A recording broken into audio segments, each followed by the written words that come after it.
السلام علیکم ناظرین، اب تک آپ نے دیکھا کہ سندباد جہازی کو اس انجان آدمی نے یہ بتایا کہ اس نے گھوڑا وہاں پہ کیوں باندھا ہوا ہے۔ یہ اس کی آگے کی کہانی ہے۔ اس شخص نے جواب دیا، تمہیں معلوم ہونا چاہیے کہ اس جزیرے پر مہر جان بادشاہ کی حکومت ہے۔ میں اور میرے ساتھی شاہی سائیں ہیں۔ بادشاہ کے اصطبل کی دیکھ بھال ہمارے ذمے ہے۔ ہر مہینے چاند کی 14ویں تاریخ کو ہم اصل گھوڑیاں ساحل پر باندھ کے ادھر ادھر تہخانوں میں چھپ جاتے ہیں۔ ان گھوڑیوں کی بو سونگھ کر سمندری گھوڑے موجوں سے نکل کر ساحل پر آتے ہیں۔ جب وہ دیکھتے ہیں کہ آس پاس کوئی آدمی نہیں ہے تو گھوڑیوں سے ضبط ہوتے ہیں۔ پھر وہ گھوڑیوں کو کھینچ کر اپنے ساتھ سمندر میں لے جانا چاہتے ہیں۔ اس میں وہ ناکام رہتے ہیں کیونکہ گھوڑیاں مضبوطی سے بندھی ہوتی ہیں۔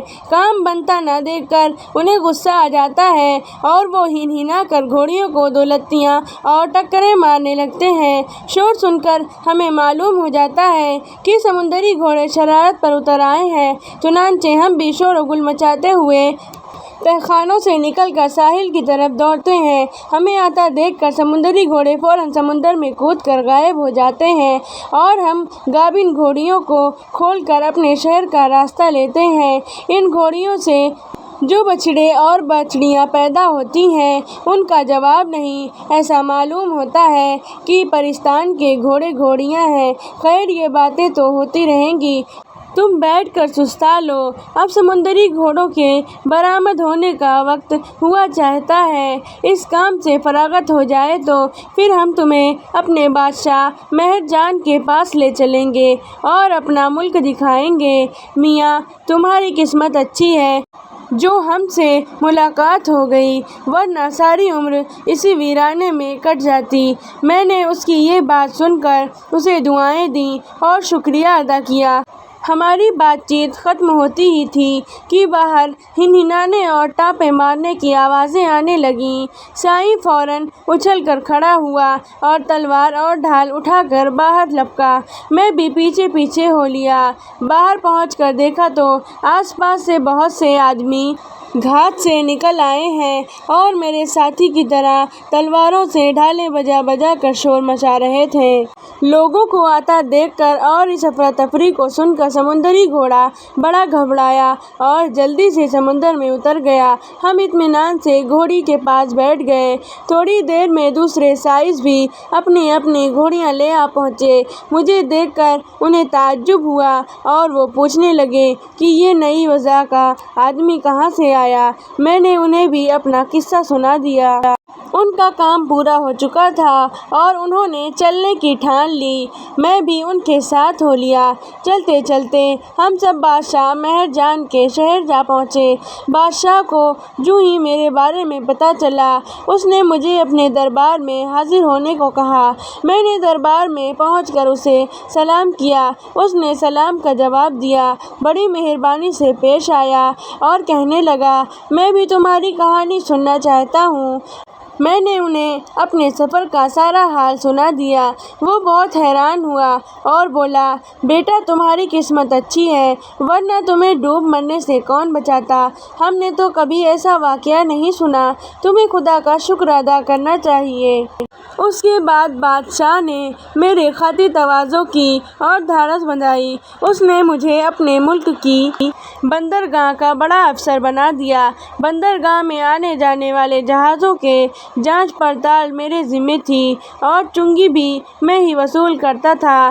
میں نے بڑی ایمانداری اور محنت سے کام کیا اور آرام سے رہنے لگا، بہتر سے بہتر کھاتا پیتا اور پہنتا۔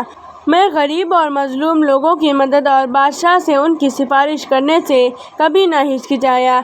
اس بندرگاہ میں میرے جتنے سیاحوں سے ملاقات ہوئی اور عجیب و غریب باتیں سننے اور دیکھنے کا اتفاق ہوا، اگر ان سب کو بیان کرنے لگوں تو میرا قصہ کبھی ختم ہی نہ ہو۔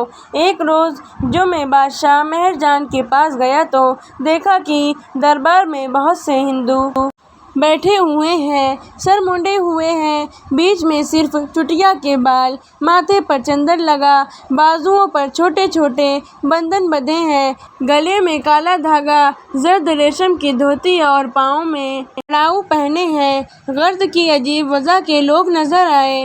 میں بھی بیٹھ کر ان کی باتیں سننے لگا۔ مجھے یہ سن کر بڑی حیرت ہوئی کہ ہندوؤں کے 72 فرقے ہیں اور ذات پات کا بہت زیادہ خیال رکھا جاتا ہے۔ اس علاقے کی ایک اور عجیب بات یہ ہے کہ مہر جان بادشاہ کے ملک کے پاس ایک جزیرہ ہے جہاں سے رات کے وقت ڈھول اور دف بجنے کی آوازیں آیا کرتی ہیں۔ کسی کو معلوم نہیں کہ اس ڈھول ڈھماکے کا کیا راز ہے، البتہ سیاحوں کی زبانی مجھے اتنا پتہ چلا کہ اس جزیرے پر ایک نہایت محنتی اور سمجھدار قوم آباد ہے۔ اس علاقے کے سمندر میں ایک مرتبہ میں نے ایک مچھلی دیکھی جو 100 گز لمبی تھی۔ وہاں ایک ایسی مچھلی بھی پائی جاتی ہے جس کا منہ بالکل الو جیسا ہوتا ہے۔ سمجھ میں نہیں آتا کہ آپ لوگوں کو کیا کیا بتاؤں، ایک سے ایک انوکھی چیز وہاں میں نے دیکھی۔ اگر بیان کرنے کی ٹھان لوں تو سناتے سناتے کئی برس گزر جائیں۔ اس بندرگاہ میں میرا قیام اس خواب کی مانند تھا جس میں عجیب عجیب منظر دکھائی دیتے ہیں۔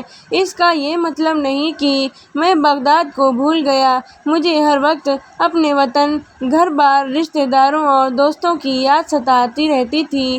بار بار یہی خیال دل میں آتا کہ اب شاید واپس جانا نصیب نہ ہوگا۔ بندرگاہ میں آنے والے ہر سوداگر، سیاح اور ملاح سے میں یہی پوچھتا کہ کیوں بھائی، کچھ پتہ ہے بغداد یہاں سے کتنی دور ہے؟ مجھے ہمیشہ یہی جواب ملتا، بغداد؟ یہ نام بھی میں نے آج سنا ہے۔ جوں جوں دن گزرتے گئے میرا جی اچاٹ ہوتا گیا۔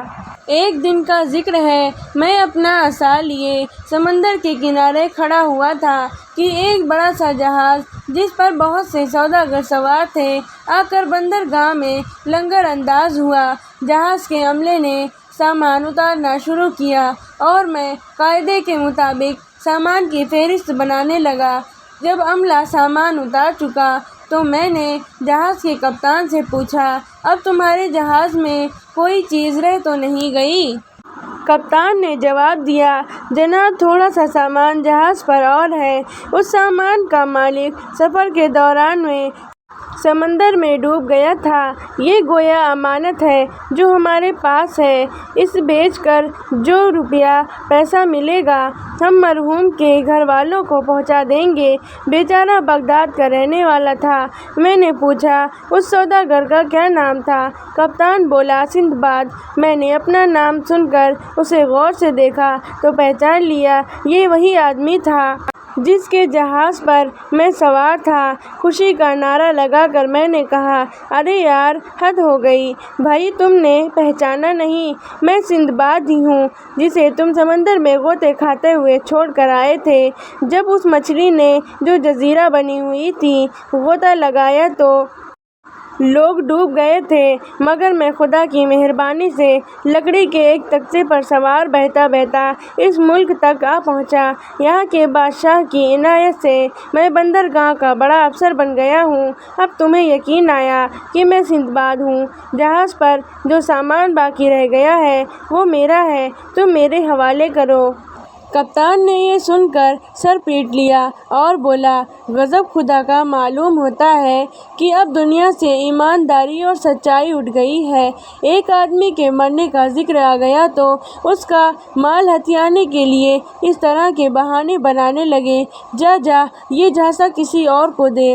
ہم نے اپنی آنکھوں سے سندباد کو ڈوب کر مرتے ہوئے دیکھا تھا، کہیں مردے بھی زندہ ہوتے ہیں؟ ہم سندباد کا مال ہرگز تجھے نہیں دیں گے۔ میں نے کہا، کپتان صاحب خفا نہ ہوں، ذرا دیر میری بات تو سنو، میں ثابت کیے دیتا ہوں کہ میں ہی سندباد ہوں۔ اس کے بعد میں نے سفر کے سارے حالات کپتان اور دوسرے مسافروں کے سامنے بیان کیے کہ کس طرح ہم بصرے سے روانہ ہوئے، کہاں کہاں گئے، کب اس جزیرے پر پہنچے جہاں ہمارے کئی ساتھی ڈوب کر مر گئے۔